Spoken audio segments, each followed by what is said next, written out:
कुठल्याही परिस्थितीमध्ये पावसाळ्यामध्ये खड्ड्यांचा त्रास लोकांना होता कामा नये। पहिल्या फेजमधलं 31 मे पर्यंत सगळे कॉन्क्रीटचे रस्ते कंप्लीट होतील। दुसऱ्या फेजमधले देखील 90% कंप्लीट होतील आणि त्यामुळे जे तिसऱ्या फेजचं काम पावसाळ्यानंतर सुरू होईल आणि जे डांबरी रस्ते आहेत ते डांबरी रस्ते पावसाळ्यापूर्वी सुस्थितीत आणण्याच्या सूचना मी दिलेल्या आहेत।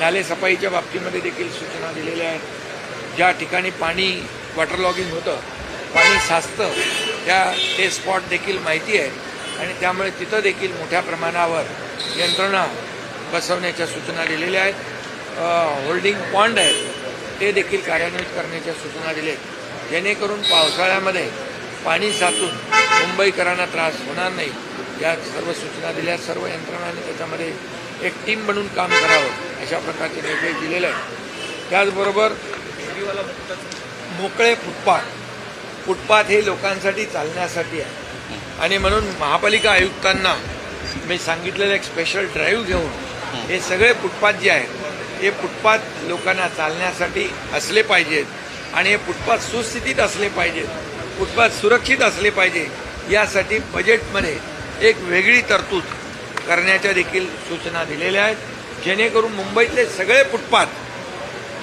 आपल्या मुंबईकरांना चालण्यासाठी मोकळे राहतील आणि सुरक्षित राहतील।